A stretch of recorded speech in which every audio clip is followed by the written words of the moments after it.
8 ya, akuntansi perpajakan, mata kuliah hukum bisnis ya, hukum bisnis dan etika profesi. Alhamdulillah kita panjatkan syukur pada Tuhan Yang Maha Esa. Kita sudah sampai di sesi ke-6 ya rekan-rekan. Alhamdulillah tinggal satu lagi, sebentar lagi UTS.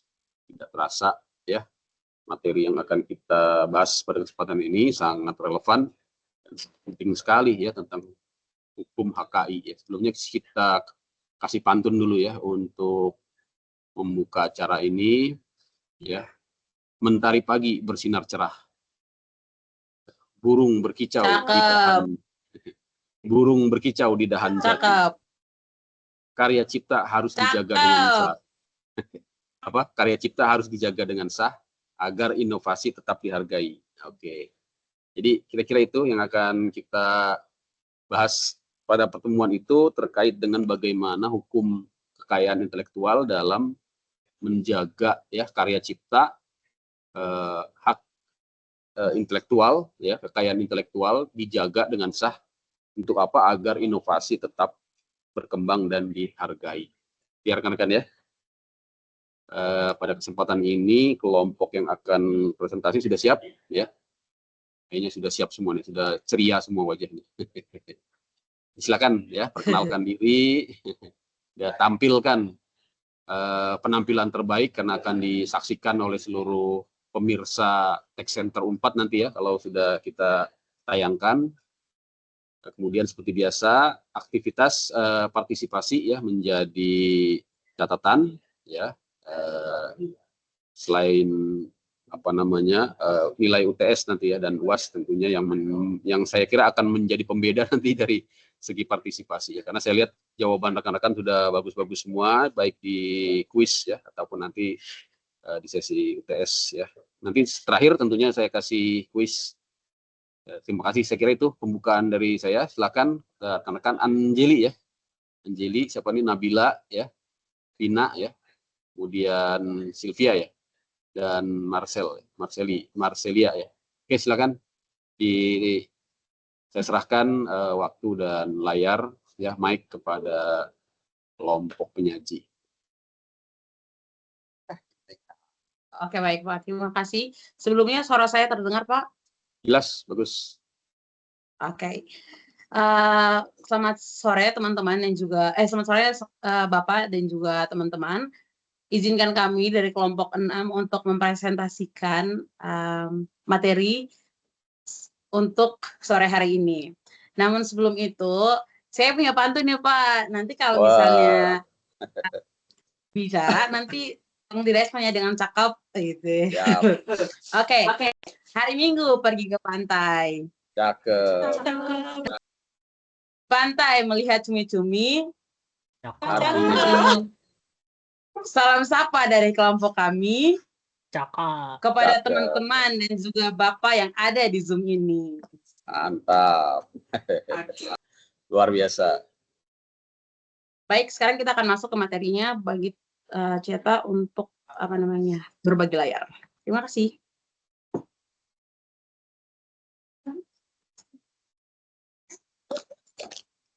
Oke.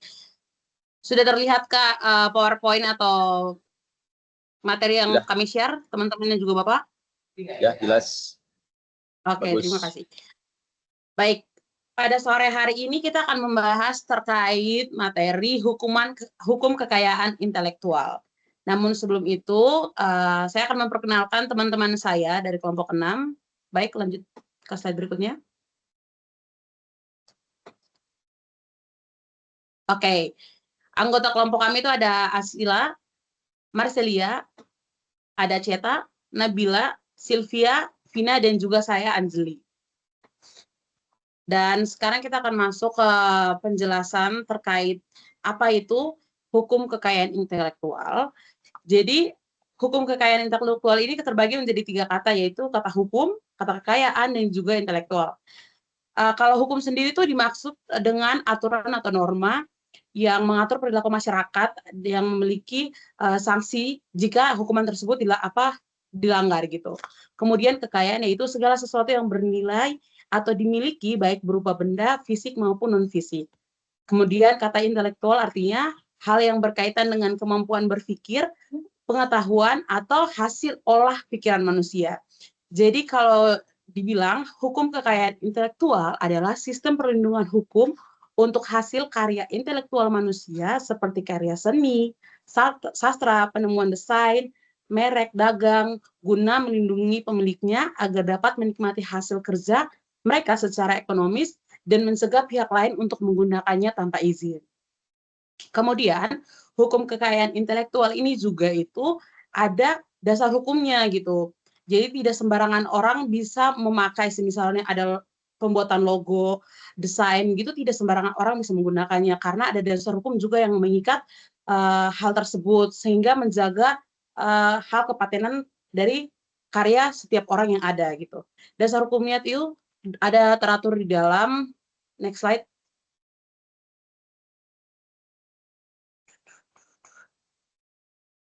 Oke, dasar hukumnya itu teratur di dalam satu Undang-Undang Nomor 28 Tahun 2014 tentang hak cipta, mengatur hak eksekutif eksklusif pencipta atas karya dan ciptaannya.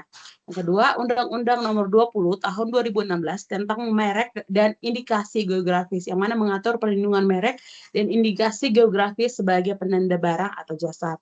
Yang ketiga, Undang-Undang Nomor 13 Tahun 2016 tentang paten, yaitu mengatur tentang penemuan baru yang memiliki kebaruan dan kejelasan praktik untuk digunakan dalam industri. Yang keempat, Peraturan Pemerintah Nomor 56 Tahun 2022 tentang kekayaan intelektual komunal yang mengatur tentang kekayaan intelektual yang dimiliki oleh masyarakat komunal. Baik, itu saja. Untuk slide selanjutnya akan dibacakan atau dijelaskan oleh teman saya. Oke, selanjutnya ada prinsip-prinsip dalam HKI. Yang pertama ada prinsip ekonomi. Jadi dalam prinsip ekonomi ini, hak intelektual berasal dari kegiatan kreatif dari daya pikir manusia yang memiliki manfaat serta nilai ekonomi yang akan memberikan keuntungan kepada pemilik hak cipta. Jadi karya intelektual itu kan muncul dari suatu ide atau daya pikir, sehingga orang yang menciptakan suatu karya itu bisa mendapatkan keuntungan ekonomi dari hasil pemikirannya. Yang kedua ada prinsip keadilan. Dalam prinsip keadilan, suatu perlindungan hukum bagi pemilik suatu hasil dari kemampuan intelektual sehingga memiliki kekuasaan dalam penggunaan hak atas kekayaan intelektual terhadap karyanya. Jadi HKI ini melindungi hak dari si pencipta.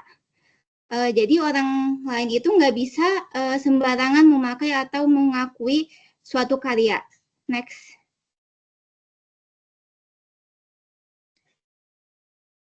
Lalu yang ketiga ada prinsip kebudayaan.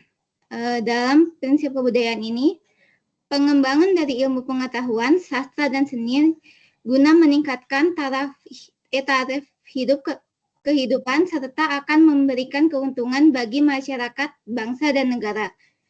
Jadi dengan adanya karya baru, taraf hidup manusia akan meningkat dan pada akhirnya akan bermanfaat juga bagi masyarakat, bangsa, dan negara. Lalu yang terakhir ada prinsip sosial. Dalam prinsip sosial ini, hak yang diakui oleh hukum dan telah diberikan kepada individu merupakan satu kesatuan, sehingga perlindungan diberikan berdasarkan keseimbangan kepentingan individu dan masyarakat. Jadi HKI ini tidak hanya untuk kepentingan pribadi saja, tapi juga harus seimbang dengan kepentingan masyarakat. Next.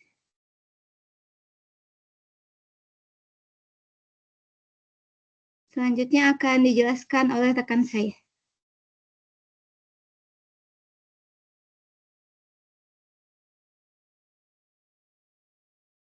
Oke, selanjutnya di sini ada 4 konvensi penting HKI. Yang pertama ada Paris Convention. Jadi Paris Convention ini paling umum merujuk pada perlindungan kekayaan industri, perjanjian internasional utama yang diadopsi pada tahun 1883 yang menetapkan kerangka kerja untuk perlindungan kekayaan intelektual, termasuk paten, merek dagang, dan desain industri di negara-negara anggota. Nah, di Konvensi Paris Convention ini ada 2 prinsip utamanya. Yang pertama ada asas perlakuan nasional, dan hak prioritas. Jadi kalau asas perlakuan nasional, perlindungan HKI untuk warga negara asing dari negara anggota sama dengan yang diberikan kepada warga negara sendiri. Terus kalau yang hak prioritas itu ini adalah prinsip yang sangat penting bagi para penemu. Seseorang yang mengajukan permohonan paten, merek, atau desain industri di satu negara anggota dapat mengajukan permohonan yang sama di negara anggota lain dalam jangka waktu tertentu 12 bulan untuk paten dan 6 bulan untuk merek dan desain industri. Tanggal permohonan awal diakui sebagai tanggal prioritas yang sangat penting dalam persaingan untuk mendapatkan hak eksklusif. Next.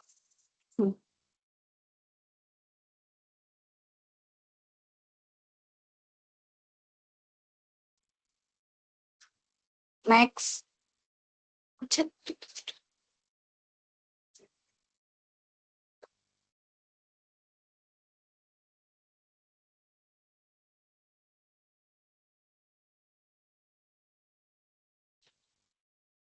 Oke,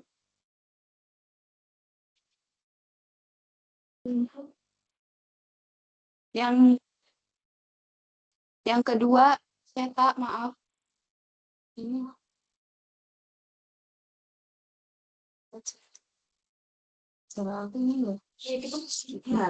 yang kedua ada The Berne Convention. Jadi convention ini tuh yang disahkan pada tahun 1886 berfokus pada perlindungan hak cipta, karya sastra dan seni seperti buku, musik, film, lukisan, dan patung.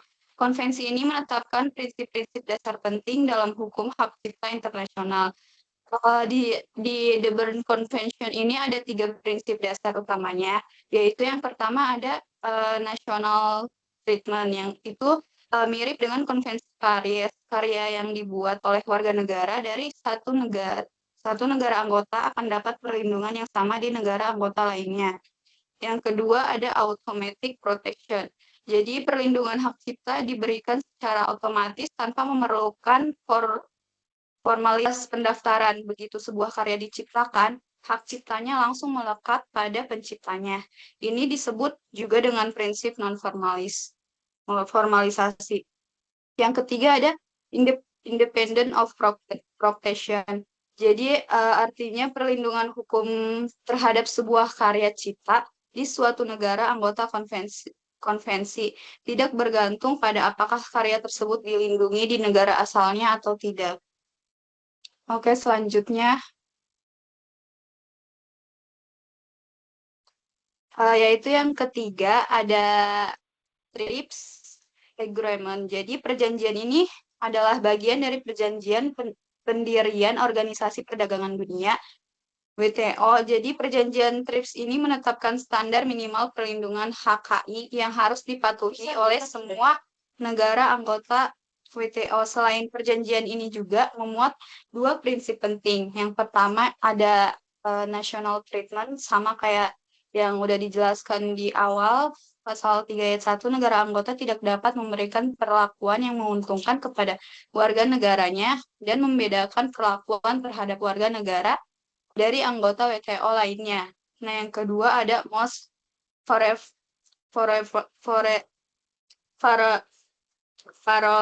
nasional atau asas perlakuan negara paling disukai. Prinsip ini memastikan jika suatu negara memberikan keuntungan HKI kepada satu negara anggota, keuntungan yang sama harus diberikan juga kepada semua negara anggota lainnya tanpa terkecuali. Next.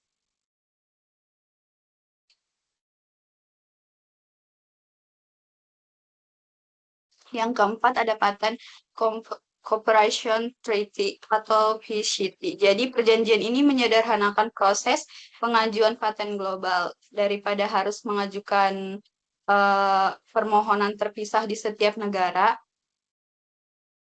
Seorang penemu itu cukup mengajukan satu permohonan nasional melalui PCT. Jadi perjanjian ini memberikan waktu tambahan lagi bagi pemohon untuk menunda biaya pendaftaran di banyaknya negara, sambil mereka tuh mengevaluasi potensi pasar. Ini adalah solusi yang sangat efisien untuk mempermudah perlindungan paten secara internasional. Selanjutnya akan dijelaskan oleh rekan saya. Kalau tadi. Nah, selanjutnya kita masuk ke fungsi dan tujuan HKI. Fungsi HKI sendiri yang pertama ada antisipasi pencurian karya. Yang kedua, meningkatkan daya kompetisi dalam komersialisasi kekayaan intelektual. Yang ketiga, bahan pertimbangan dalam penentuan strategi penelitian. Yang keempat, alat perlindungan menjamin hak komersialisasi. Yang kelima, advertensi untuk meningkatkan produk. Dan yang terakhir adalah alat monopoli perdagangan. Kemudian tujuan HKI itu mendorong pembuatan berbagai macam barang intelektual yang berarti HKI sendiri mendorong orang untuk terus berinovasi. Dalam inovasi tersebut, HKI didukung oleh peraturan perundang-undangan yang akan memberikan perlindungan HKI kepada orang atau badan hukum untuk menggunakan, menggandakan, dan atau mendistribusikan informasi dan barang-barang intelektual yang dibuatnya, umumnya dalam jangka waktu yang terbatas. Nah, hal ini akan memberikan insentif ekonomi bagi pencipta barang karena akan memungkinkan orang mendapatkan manfaat dari pembuatan barang tersebut, melindungi gagasannya, serta mencegah pembuatan barang tiruan, dan hal tersebut merupakan salah satu bentuk penghargaan dan pengakuan atas hasil karya atau kreativitas seseorang. Kemudian akan dijelaskan oleh rekan saya.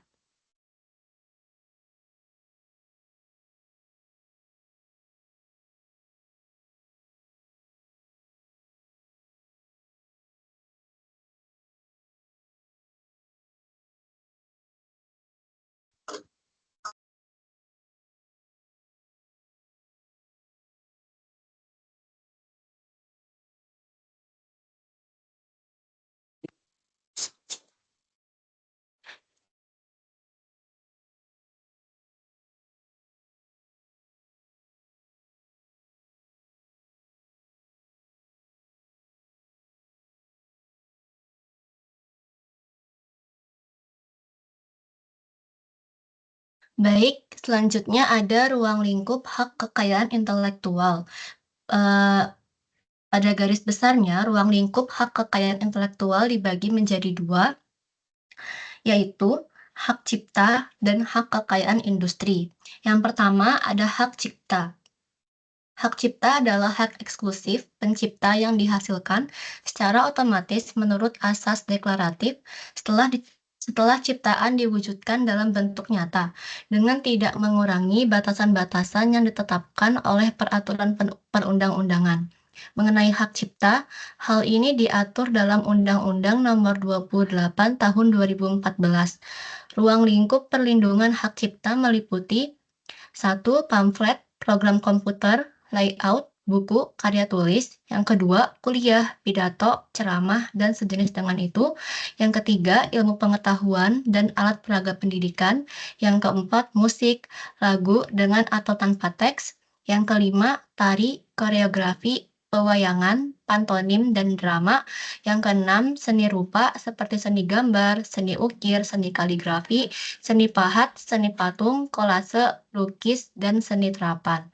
Yang ketujuh, arsitektur. Yang kedelapan, peta. Yang kesembilan, seni batik. Yang kesepuluh, fotografi. Yang ke-11, tafsir, seduran, terjemahan, bunga rampai, dan karya lain dari hasil pengalihwujudan. Singkatnya, hak cipta adalah hak eksklusif yang diberikan kepada pencipta atas karya ciptaannya di bidang seni, sastra, dan ilmu pengetahuan.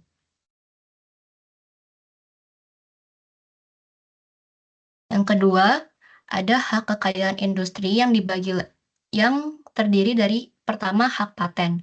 Hak paten merupakan hak eksklusif terhadap ide dalam bidang teknologi dalam suatu kegiatan pemecahan masalah yang spesifik dalam bidang teknologi.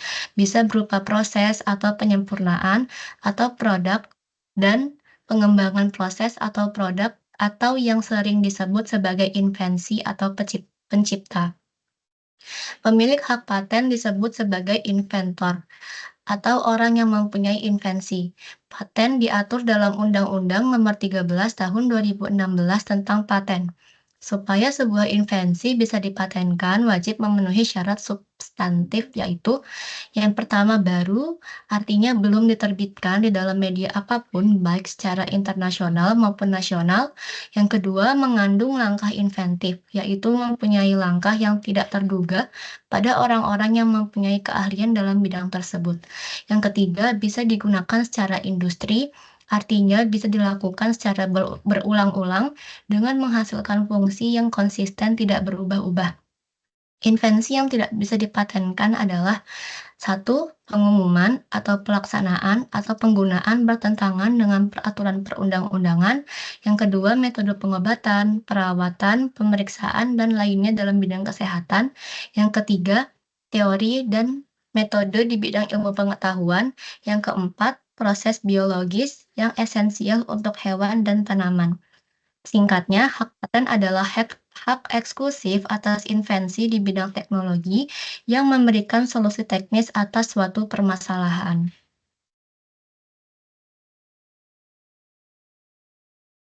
Yang kedua, ada hak merek. Hak merek adalah tanda yang bisa ditampilkan secara grafis berupa logo, nama, kata, huruf, angka, gambar, susunan warna dalam bentuk 2 dimensi atau 3 dimensi, hologram, suara, atau kombinasi dari 2 atau lebih unsur tersebut untuk membedakan jasa atau barang yang diproduksi oleh badan hukum atau orang dalam kegiatan perdagangan barang maupun jasa. Merek diatur melalui Undang-Undang Nomor 20 Tahun 2016 tentang merek. Beberapa hal yang dapat diajukan sebagai merek adalah gambar, huruf, kata, frasa, kalimat, angka, susunan, warna, bentuk 3 dimensi, suara, hologram, dan kombinasinya. Pada saat yang sama, yang tidak dapat didaftarkan sebagai merek dagang, termasuk pendaftaran berbahaya, pelanggaran hukum dan peraturan, tidak dapat dibedakan dan atau merek dagang yang telah menjadi milik umum dan menggambarkan barang atau jasa itu sendiri. Sedangkan merek yang bisa ditolak adalah merek yang telah didaftarkan atau telah terdaftar, merek terkenal milik pihak lain, indikasi geografis, menyerupai nama orang terkenal, atau tiruan.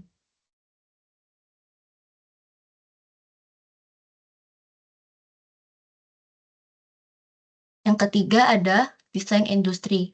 Desain industri, penciptaan bentuk, konfigurasi, atau kombinasi garis atau warna, atau garis dan warna, atau kombinasinya dalam bentuk 3 dimensi atau 2 dimensi yang terlihat estetis, yang dapat diwujudkan dan digunakan untuk menghasilkan produk, barang industri, atau kerajinan tangan. Tidak ada syarat yang cukup sulit. Yang penting adalah desain industri baru dan tidak bertentangan dengan peraturan perundang-undangan. Desain industri diatur secara khusus melalui Undang-Undang Nomor 31 Tahun 2000 tentang desain industri. Yang keempat ada indikasi geografis. Hak indikasi geografis, label atau etiket pada suatu komoditas yang menunjukkan asal-usul komoditas tersebut dan memberikan reputasi, kualitas, dan karakter tertentu berdasarkan geografi, alam, kondisi manusia, atau kombinasinya. Ada 3 alasan mengapa indikasi geografis tidak dapat didaftarkan. Yang pertama, bertentangan dengan ideologi negara, peraturan perundang-undangan, agama, kesusilaan, moralitas, dan ketertiban umum. Yang kedua, menyesatkan masyarakat. Yang ketiga, telah digunakan pada varietas tanaman. Tentang indikasi geografis, pengaturannya pada Peraturan Pemerintah Nomor 51 Tahun 2007 tentang indikasi geografis. Yang kelima ada rahasia dagang. Rahasia dagang adalah informasi yang tidak diketahui masyarakat di bidang teknis dan atau komersial serta memiliki nilai ekonomis. Ruang lingkupnya mencakup metode produksi, metode pemrosesan, metode penjualan, dan informasi teknis dan atau bisnis lainnya. Rahasia dagang ini dilindungi oleh Undang-Undang Nomor 30 Tahun 2000 tentang rahasia dagang. Yang terakhir ada desain tata letak sirkuit terpadu. Adalah desain tata letak 3 dimensi dari berbagai elemen bahan semikonduktor yang menghasilkan fungsi elektronik. Perlindungannya diatur dalam Undang-Undang Nomor 32 Tahun 2000 tentang Desain Tata Letak Sirkuit Terpadu. Upaya perlindungan terhadap hak kekayaan intelektual di Indonesia sudah cukup baik karena semua proses pendaftaran sudah dapat dilakukan secara online. Artinya kemudahan ini memberikan peluang seluas-luasnya kepada masyarakat untuk melindungi karya intelektualnya. Selanjutnya akan dijelaskan oleh rekan saya.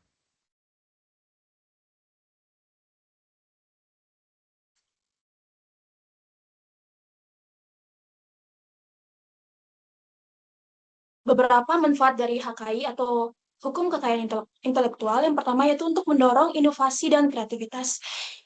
Jadi, HKI memberikan insentif kepada individu dan perusahaan untuk menciptakan dan mengembangkan karya baru. Dengan adanya perlindungan hukum, pencipta dapat merasa aman untuk berinovasi karena karya mereka dilindungi dari penyalinan atau penggunaan tanpa izin. Yang kedua yaitu meningkatkan daya saing ekonomi. Perlindungan HKI dapat meningkatkan daya saing ekonomi suatu negara dengan mendorong perkembangan industri kreatif dan teknologi. Produk dan jasa yang dilindungi oleh HKI dapat memiliki nilai tambah yang lebih tinggi di pasar internasional. Yang ketiga yaitu untuk memberikan penghargaan kepada pencipta. HKI memberikan penghargaan kepada pencipta atas kerja keras dan kreativitas untuk mendapatkan penghasilan dari karya mereka melalui lisensi, penjualan, atau kerjasama komersial. Dan yang keempat yaitu untuk meningkatkan kualitas produk dan jasa. Dengan adanya perlindungan HKI, produsen didorong untuk menjaga kualitas produk dan jasa mereka. Merek dagang misalnya memastikan bahwa konsumen dapat mengenali dan mempercayai produk tertentu berdasarkan merek yang telah dikenal baik. Yang kelima yaitu mendorong transfer teknologi. Paten dan bentuk HKI lainnya dapat mendorong transfer teknologi melalui lisensi dan kerjasama antara perusahaan. Hal ini dapat mempercepat penyebaran teknologi baru dan meningkatkan kapasitas industri di negara berkembang. Dan yang terakhir yaitu untuk mencegah pelanggaran dan pemalsuan. Perlindungan HKI membantu mencegah pelanggaran dan pemalsuan karya. Dengan adanya sanksi hukum bagi pelanggar, HKI dapat melindungi hak-hak pencipta dan pemilik asli dari eksploitasi yang tidak sah. Slide selanjutnya akan dijelaskan oleh rekan saya. Jadi untuk sekarang adalah pelanggaran hak kekayaan intelektual yang umum terjadi di sekitar.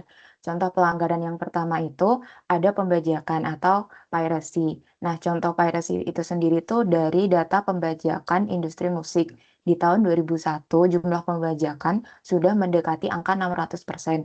Nah, tahun 2002 itu jumlah pembajakan meningkat hingga 1000%. Lanjut.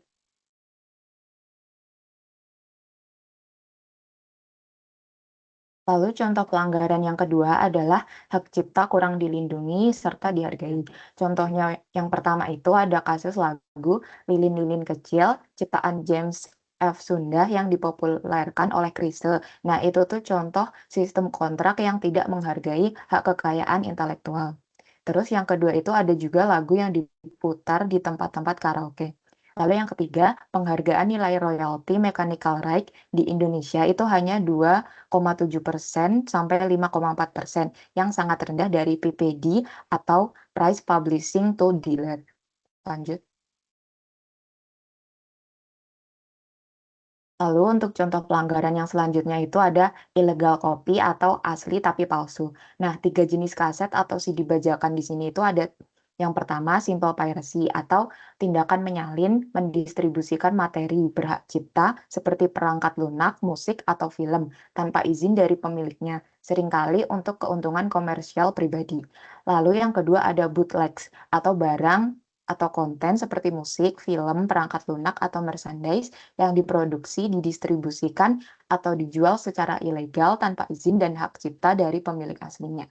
Lalu yang terakhir ada counterfeit atau aspal atau tiruan palsu dari suatu barang asli, dokumen, atau mata uang yang dibuat dengan maksud menipu atau memperdaya orang agar dianggap sebagai barang yang sah. Next.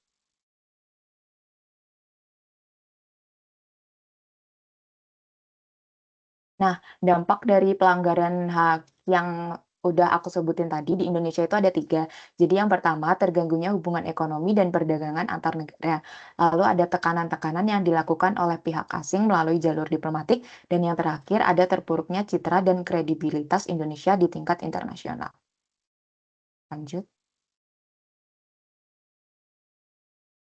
Nah, dari pelanggaran tadi itu ada 2 jenis penyelesaian pelanggaran. Yang pertama ada jalur pengadilan atau litigasi.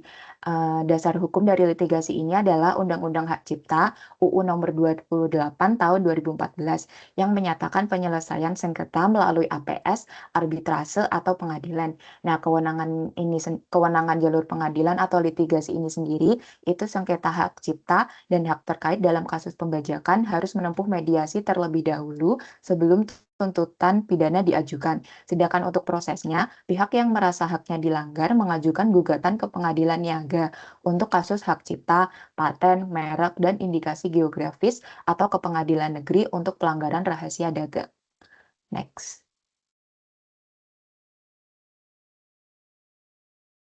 Lalu jalur yang kedua itu ada jalur non-pengadilan atau alternatif penyelesaian sengketa atau APS. Nah, prosesnya ini sendiri itu yang pertama ada mediasi.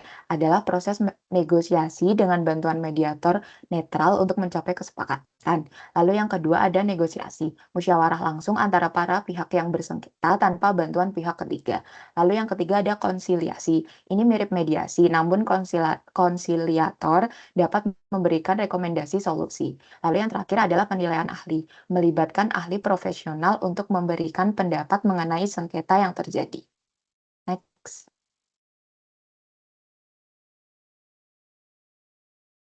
Sekian presentasi dari kelompok kami. Mungkin untuk sesi tanya jawab bisa dipimpin oleh rekan saya.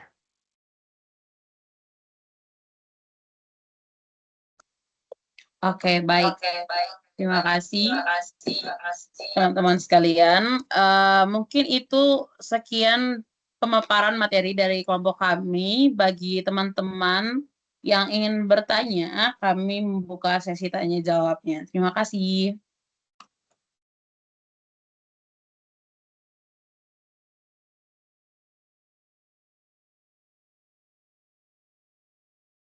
Oke, Muhammad Fahri boleh bertanya. Oke, aduh, ini muka saya mana? Oh ya. Terima kasih Anjeli atas kesempatan hari ini. Boleh nggak sih kalau aku pantun dulu? Pantun presentasi ya. Aku boleh pantun presentasi. Oke, kalian udah cakep ya nanti ya. Oke. Pergi taraweh naik andong. Cakep. Cakep. Saya Fari izin nanya dong. Cakep. Oke, saya mau nanya. Terima kasih atas kesempatan yang udah kalian berikan pada saya. Jadi mengenai hak kekayaan intelektual ya kalian ya. Jadi saya ingin bertanya, ini ada 2 kasus yang memang saya pengen angkat, yang saya ingin tanyakan kepada kalian semua yang presentasi. Yang pertama itu ada kasus di mana si karya ini dibuat oleh 2 orang misalnya, 2 orang. Kita kasih inisial lah. Yang pertama A dan si B, yang dimana A dan si B ini kayak berkecimpung untuk membuat satu karya yang memang bakal dipublish itu loh ke publik. Nah, ketika mereka sudah mempublish karya itu dan mereka rasa itu kayak udah meledak gitu loh. Nah, ternyata si A sama si B ini enggak bergabung di satu lagi gitu loh. Mereka tuh terpecah. Nah, si A yang merasa dia punya power yang dimana dia merasa kalau karya itu karya dia. Nah, ketika si B manggung, ini di band ya, kalian tahu lah ada Ahmad Dhani dan Once Mekel ya. Itulah. Pokoknya saat Bung Once ini menyanyikan lagu yang memang harusnya dimiliki oleh mereka berdua, yang dimana mereka ya tadi kan satu band gitu. Nah, ternyata Ahmad Dhani yang memang merupakan ya bisa dibilang dia tuh yang memiliki apa ya, kepemilikan yang sangat besar lah pada karya itu. Dia merasa gitu. Nah, Ahmad Dhani ini menuntut Once Mekel yang dimana dia harusnya nggak boleh membawakan lagu itu, yang dimana lagu itu merupakan lagu Ahmad Dhani gitu lah. Nah, itu yang pertama. Itu maksudnya kayak menurut kalian gimana sih itu, kayak apakah hal tersebut salah yang dilakukan Cemokil apa gimana? Untuk yang kedua itu, saya ingin menanyakan Haki juga, ini ada berseliweran ya, di mana masih banyak terjadi kayak pelanggaran-pelanggaran hak kekayaan intelektual, di mana kalian bisa tahu kan LK21, tahu nggak nih, ada yang nonton LK21 nggak di sini? Nah, Lebah Ganteng, yang di mana itu ya bisa dibilang bajakan yang masih eksis lah sampai sekarang. Nah, menurut kalian kayak harus gimana sih HKI-nya kayak untuk memberantas yang dimana biar nggak ada lagi gitu loh kayak pelanggaran kekayaan intelektual ini. Oke, segitu aja pertanyaan dari saya. Terima kasih. Oke, untuk pertanyaan Farid kami tampung dulu ya. Bagi teman-teman yang ingin bertanya, kami persilakan lagi.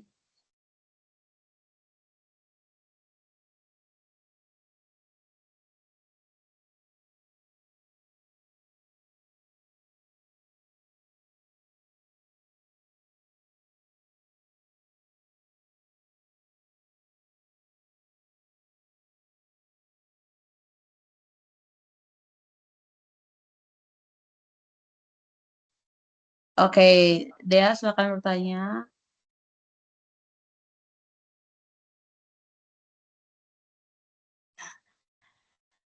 Oke, izinkan aku menanya. Jadi misalkan ada seorang akuntan itu mengetahui kliennya dia itu pakai software bajakan buat nyusun laporan keuangan. Nah, dari perspektif etika profesi, apakah akuntan tersebut tuh hanya berkewajiban menyarankan penggunaan software legal atau justru memiliki tanggung jawab untuk melaporkannya? Terima kasih.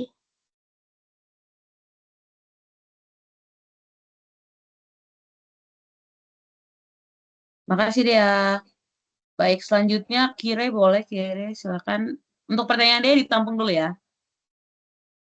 Oke, aku izin nanya, kan beberapa waktu yang lalu sempat rame kasus kafe atau restoran di Indonesia itu katanya diprotes karena memutar musik tanpa izin LMK.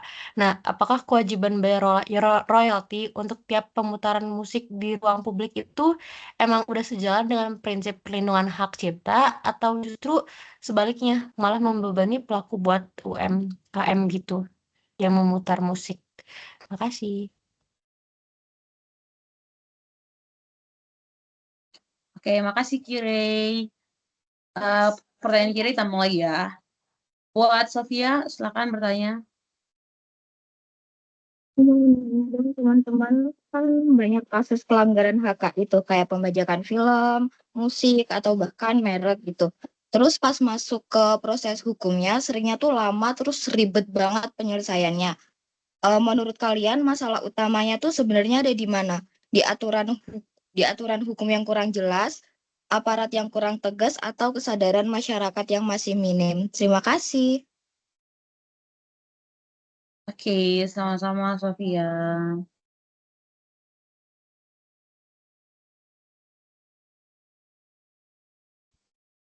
Oke, buat Firas silakan bertanya Firas.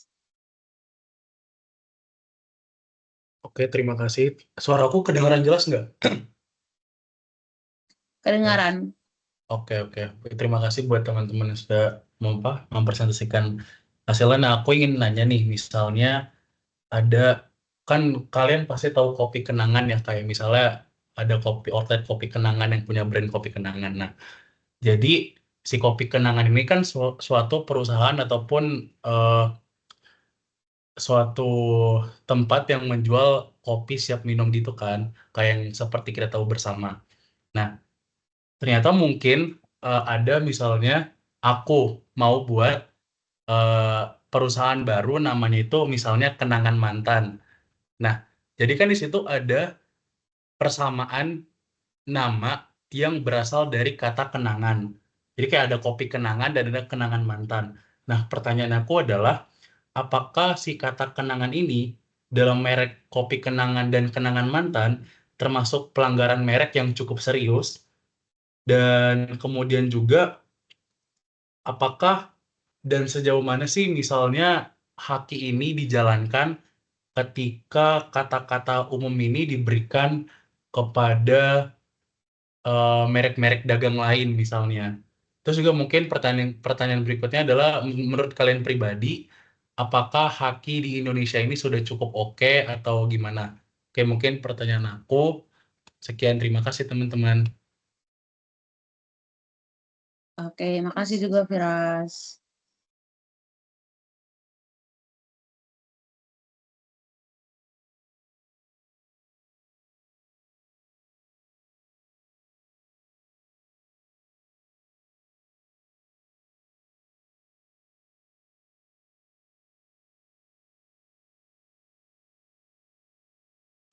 Baik, Bapak dan teman-teman, kami izin diskusi dulu ya.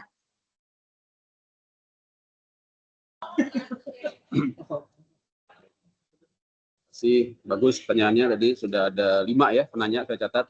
Fahri, Dea, Irey, Sofia, dan Firas ya. Fahri menanyakan 2 hal tadi ya, yaitu terkait dengan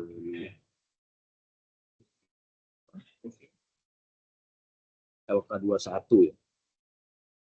LK21 jadi penyelamat ya. Penolong kita dalam yang pengen nonton ya, nonton gratisan.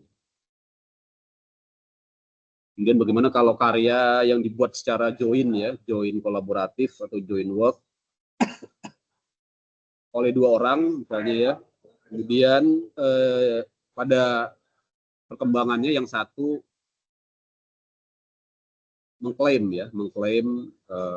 kepemilikan HKI-nya ya, artinya terjadi pecah ya, gitu ya Fahri ya, terjadi pecah kongsi bagaimana hukum HKI-nya seperti apa menurut hukum HKI di Indonesia ya. Silakan dijawab, bagus pertanyaannya. Kasus real terjadi di Dewa 19 ya. Sekarang diklaim oleh Ahmad Dhani, padahal pada saat penciptaannya tidak hanya Ahmad Dhani saja gitu ya, juga melibatkan personel ataupun melibatkan pencipta yang lain. Kemudian LK21 tadi bagaimana statusnya? Pertanyaan dari Dea. Silakan yang mau jawab. Ya, tadi masalah apa? Masalah software bajakan ya. Izin Bapak. Ya, silakan. Izin menjawab. Jadi aku mau jawab pertanyaan dari Dea.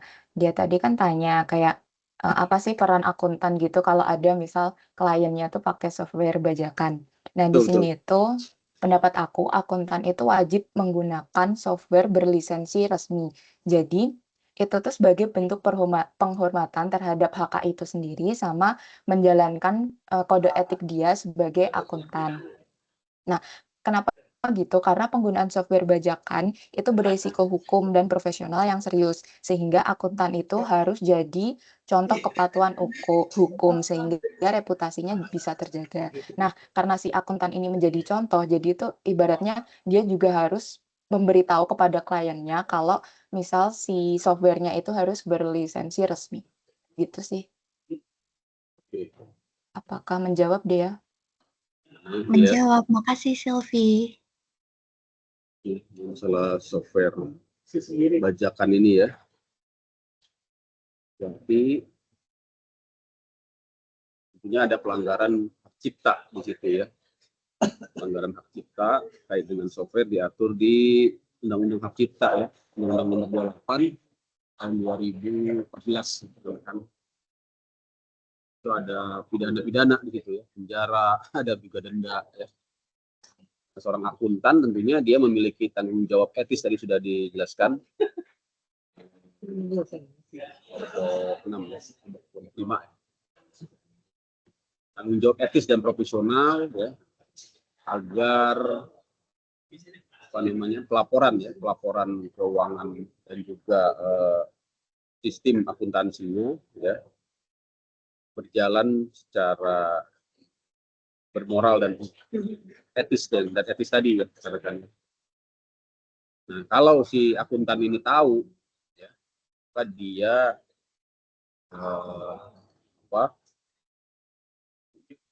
dapat dianggap berkontribusi dalam pelanggaran hukum. Jadi konsepnya gitu ya.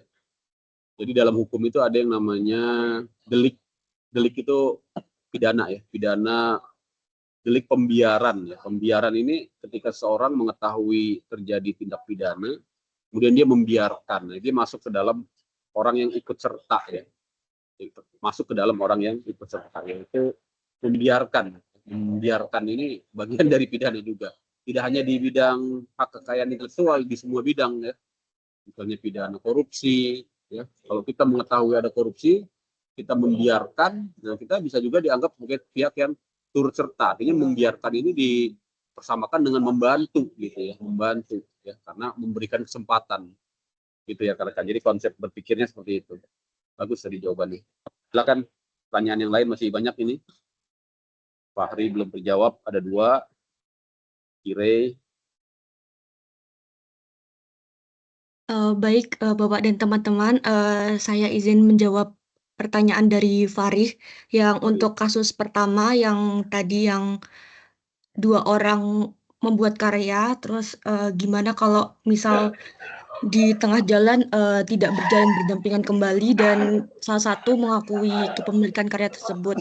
Nah, untuk apabila ada 2 orang atau lebih yang terlibat dalam sebuah penciptaan yang dilindungi oleh HKI, maka hak cipta itu dimiliki secara bersamaan sesuai kontribusinya dan biasanya itu disepakati secara tertulis. Terus apabila ada pengakuan sepihak dari salah satu pencipta kalau karya tersebut adalah miliknya, terus kalau tadi kasusnya tuh pencipta lain diabaikan atau tidak diakui sebagai pencipta, nah itu tuh bisa dianggap sebagai pelanggaran hak cipta atau sengketa kepemilikan. Nah, untuk case itu dari yang tadi sudah dibilang, yang Ahmad Dhani itu bisa jadi bermasalah di kesepakatan tertulis yang mereka sepakati sebelum mereka mempublish karya tersebut. Nah, pencipta lain itu bisa aja juga menuntut pencatutan nama atau ganti rugi dan penyelesaiannya pun sesuai yang dijelaskan di PPT tadi, bisa lewat kesepakatan tertulis kayak pembagian hak eksploitasi, royalti, dan sebagainya, atau bisa juga mediasi atau arbitrase, atau juga bisa melalui gugatan perdata ke pengadilan gitu. Untuk kasus yang pertama dari saya cukup segitu. Mungkin untuk kasus kedua akan ditambah dan dijawab oleh teman saya.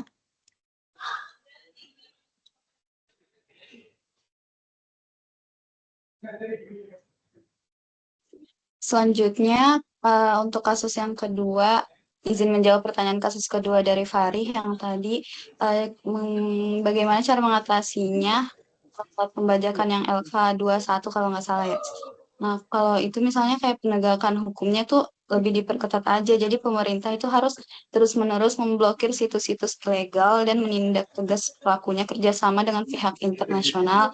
Juga penting untuk mematikan server-server mereka. Nah, yang kedua bisa menyediakan alternatif legal. Kan ada ya seperti kayak Netflix, Disney, dan View. Itu jadi mereka tuh lebih baik dan tidak perlu mencari lagi di situs-situs bajakan. Terus yang ketiga itu edukasi masyarakat. Jadi masyarakat harus disadarkan bahwa menonton film bajakan itu merugikan para pembuat film dan dapat membahayakan perangkat mereka juga karena ada virus dan malware. Dengan meningkatkan kesadarannya, kebiasaan menonton di situs ilegal bisa diubah. Jadi kombinasi dari tindakan hukum, solusi legal yang dan edukasi publik adalah kunci untuk memberantas pembajakan film.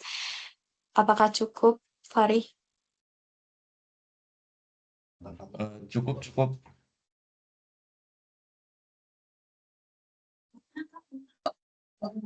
Oke, saya izin jawab pertanyaan saya Sofia terkait pembajakan film, musik, bahkan sampai lain sebagainya. Terus menurut kami itu masalah utamanya apa kan terkait permasalahan-permasalahan tersebut.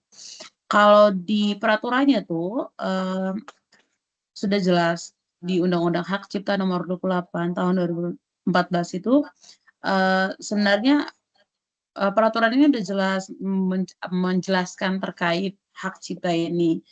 Tapi untuk penegakan hukum tuh terkadang pihak-pihak yang menegakkan hukum seperti polisi dan lain sebagainya itu mereka tuh kurang mempunyai sumber daya alam, terus mungkin prioritas kasusnya bahkan sampai ke praktik birokrasinya itu kadang kurang gitu dan lambat, sehingga banyak orang juga yang melanggar terkait undang-undang hak cipta. Tapi juga balik kepada masyarakatnya, terkadang masyarakat juga kurang memiliki kesadaran terkait hal tersebut. Jadinya itu menjadi suatu faktor krusial juga dalam hak cipta tersebut yang tadi dipertanyakan gitu. Jadi masalah utamanya itu balik lagi kadang keterbatasan kesadaran dari masyarakat ataupun misalnya udah dilapor ke pihak kepolisian atau pihak penegak hukum tapi keterlambatan karena mungkin prioritas kasusnya yang kurang atau tidak sumber dayanya yang kurang. Tapi dari semua itu yang saya bilang itu peraturan dari HKI ini tuh cukup jelas balik kepada pihak hukum dan juga masyarakatnya dalam bukan menangani sih, lebih ke menyikapi terkait hak cipta ini. Mungkin itu saja jawaban dari saya. Bagi Sofia, apakah ada yang masih kurang? Terima kasih. Oke, makasih. Assalamualaikum.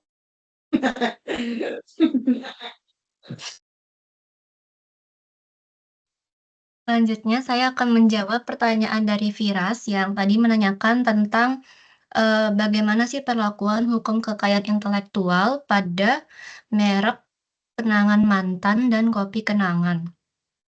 Untuk bisa mengetahui apakah ada pelanggaran pada kedua merek ini, kita perlu melihat dari dua aspek. Yang pertama adalah persamaan pada pokoknya. Nah, persamaan pada pokoknya ini bukan harus 100% identik, tetapi bisa saja mirip dalam hal tampilan, bunyi, atau pengucapan. Pada kasus ini contohnya adalah unsur kenangan pada kedua merek tersebut. Dan sama-sama digunakan untuk produk kopi atau minuman. Dan juga adanya kesamaan unsur pada kedua merek ini bisa menimbulkan kebingungan pada konsumen. Yang kedua, tergantung pada niat salah satu merek. Nah, apabila salah satu merek ini berniat untuk membuat adanya unsur yang sama dengan merek lain, tetapi niatnya ini hanya untuk menumpang popularitas atau juga menyesatkan konsumen agar konsumen mengira bahwa kedua merek ini bergerak dalam satu perusahaan, maka itu bisa disebut dengan pelanggaran. Nah, bagaimana sih kalau misalkan salah satu merek ini sudah didaftarkan lebih dulu dan disetujui oleh Direktorat Jenderal Kekayaan Intelektual. Maka merek yang lain bisa mengajukan gugatan pembatalan merek jika bisa membuktikan adanya persamaan pada pokok dan niat buruk, dan proses ini biasanya dilakukan di pengadilan niaga. Untuk kasus yang pertama, apakah sudah terjawab, Firas? Alhamdulillah sudah, terima kasih teman-teman. Oke, saya izin mau menjawab pertanyaan dari Lubna.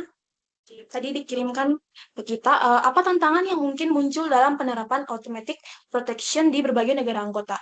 Mungkin di sini saya akan menjelaskan, hanya menyebutkan beberapa tantangannya. Yang pertama itu harmonisasi hukum yang beragam. Kita sulit menyamakan definisi, cakupan, dan sanksi perlindungan di tengah beragamnya sistem hukum nasional. Misalnya itu perbedaan persyaratan pendaftaran atau formalitas. Yang kedua itu kesenjangan kapasitas penegakan. Tidak semua negara anggota memiliki sumber daya atau dana, teknologi, personel yang memadai untuk penegakan hukum yang efektif, terutama untuk kasus lintas batas.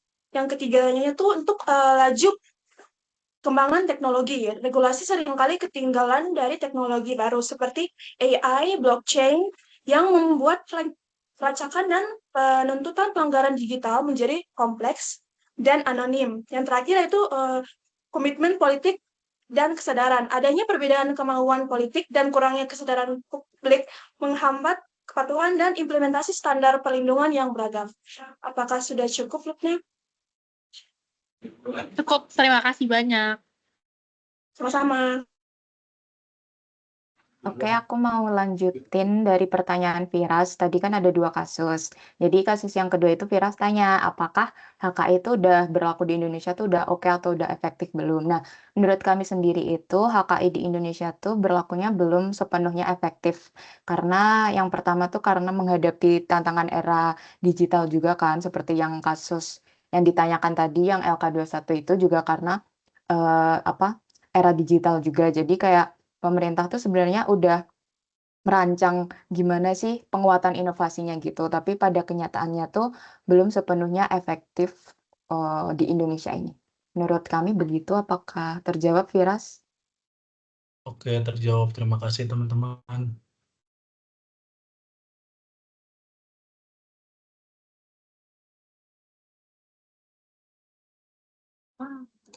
Oke,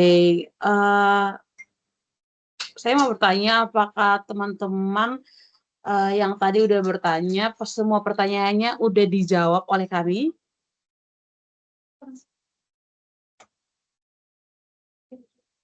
Oke, kayaknya ada kurang satu ya, baik. Izin menjawab pertanyaan dari Kirei.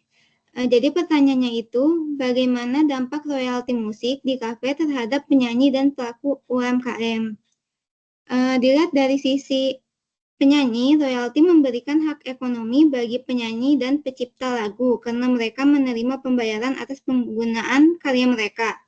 Namun di sisi lain, bagi pelaku UMKM, terutama pemilik kafe dan restoran, merasakan beban tambahan yang cukup berat karena mereka harus membayar biaya royalti yang cukup besar sehingga mengurangi keuntungan.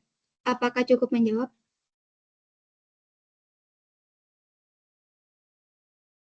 Oke, menjawab. Kasih. Oke. Oke, baik. Terima kasih teman-teman yang sudah bertanya dan buat teman-teman saya yang sudah menjawab juga terima kasih banyak.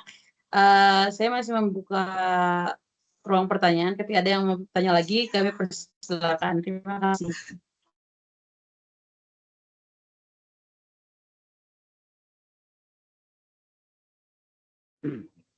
Baik, luar biasa. Masih ada yang mau bertanya?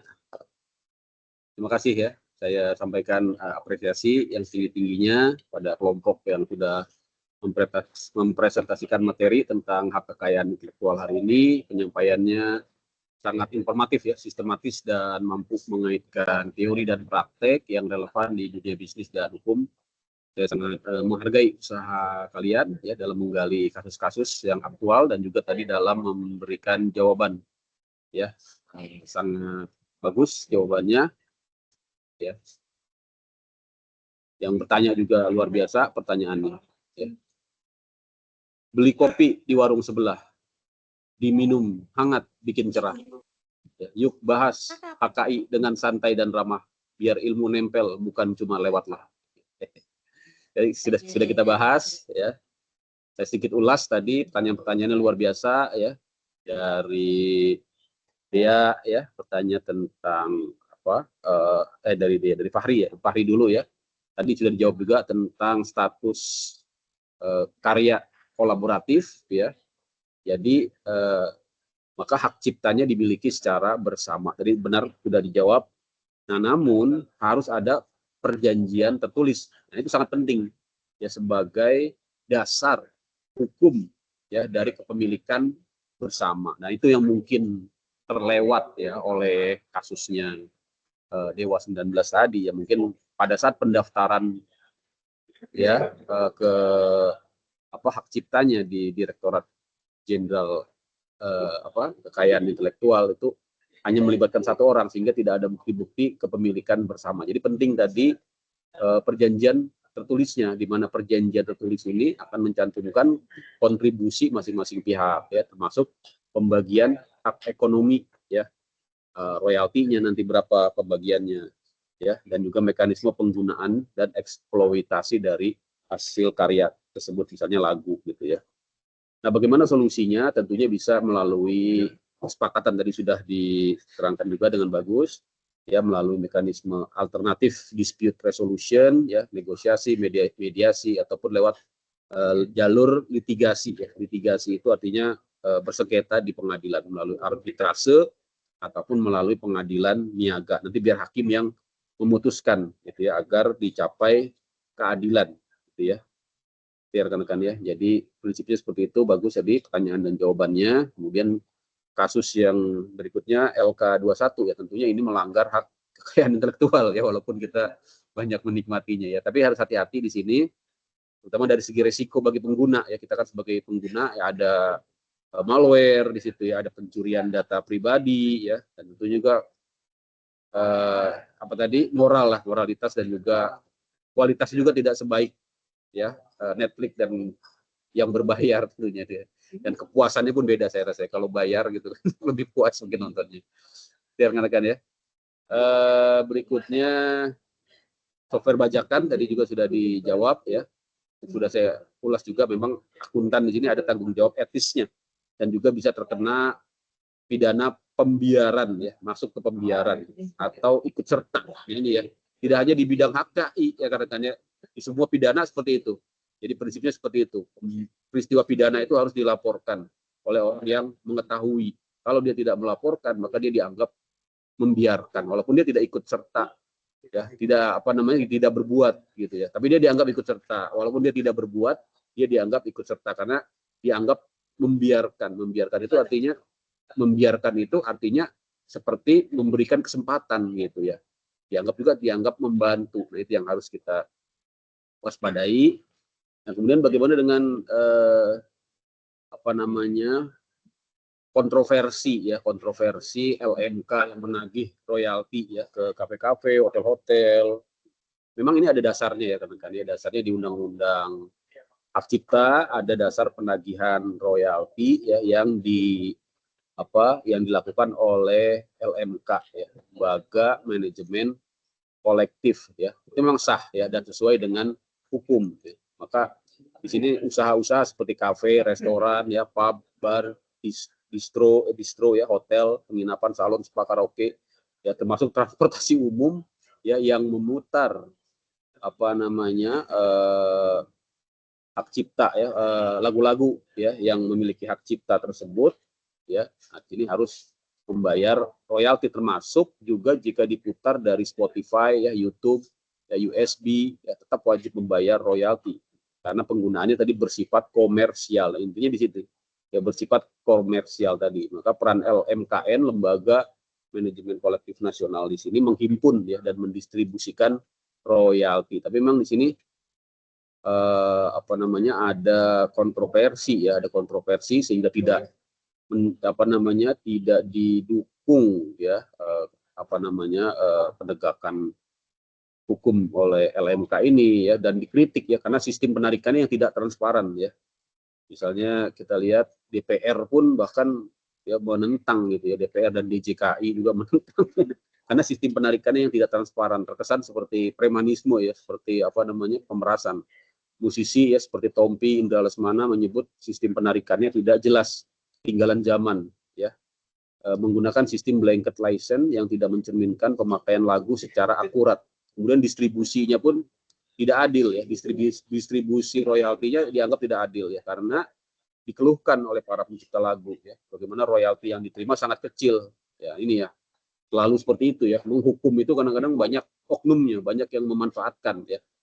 Normanya ada, tapi banyak pihak yang kemudian mencari keuntungan ya di balik norma tersebut ya, seperti ini ya. Jadi si pencipta lagunya itu menerima royalti sangat kecil ya. Ada yang cuma menerima 60 juta, 60.000 bahkan ya, 60.000 sampai 700.000 per tahun ya. Meskipun lagu mereka sering diputar di ruang publik. Ya, maka ini harus kita audit ya, harus diaudit ya. Tentunya pemerintah di sini harus turun tangan mengaudit LMK dan LMKN ini agar transparan ya. Jangan sampai tadi ya justru disalahgunakan hak kekayaan intelektual ini untuk bukan kepentingan si penciptanya, tapi untuk oknum-oknum LMK dan LMKN ini, gitu ya, rekan-rekan ya. Saya kira bagus tadi pertanyaannya membuka mata kita ya terkait dengan problem hukum kekayaan intelektual ini. Yang berikutnya ada pertanyaan yang luar biasa juga bagus dari Lubna ya. Bagaimana penerapan automatic protection ya dalam konvensi Bern ya, yang menyatakan bahwa hak cipta berlaku secara otomatis tanpa perlu pendaftaran atau formalitas. Ya, di sini memang secara normatif demikian, namun prakteknya tadi ya ada kesulitan, tantangan di mana negara-negara anggota ya menghadapi sejumlah permasalahan, yaitu masalah kesulitan dalam penerapannya ya, itu mengenai bukti-bukti formal kepemilikan ya, kurangnya infrastruktur digital ya, penegakan hukum yang lemah ya, misalnya kurangnya penyidik ya dari Direktorat Jenderal Hak Kekayaan Intelektual, pengadilan niaga pun masih sangat terbatas ya, polisi dan jaksa juga keterbatasan dalam memahami HKI ya. HKI ini minimnya edukasi serta kesenjangan perlindungan di era digital. Saya kira itu ya rekan-rekan, bagus semua pertanyaannya ya. Saya kira dapat kita. Masih ada yang ingin didiskusikan? Enggak ada Bapak, mungkin itu saja. Sekian dari kelompok kami. Namun sebelum menutup seluruh presentasi ini, teman saya mau nyampein pantun Pak, sabar ya. Boleh. Pantun sih, tapi Silakan, nanti lihat aja.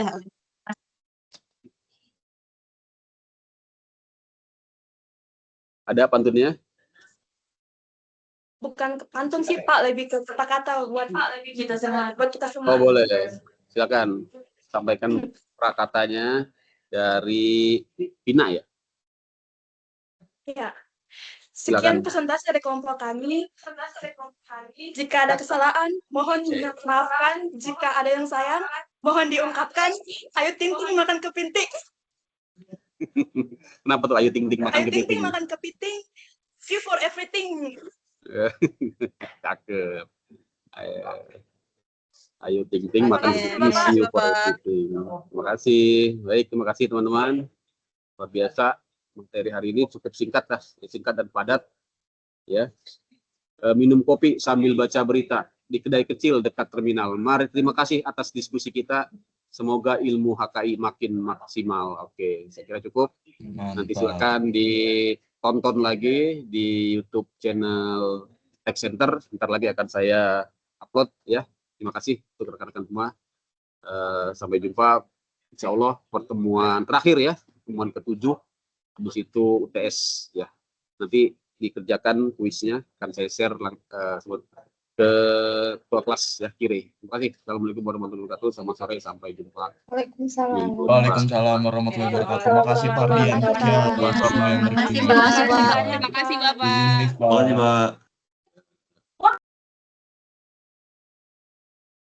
Terima kasih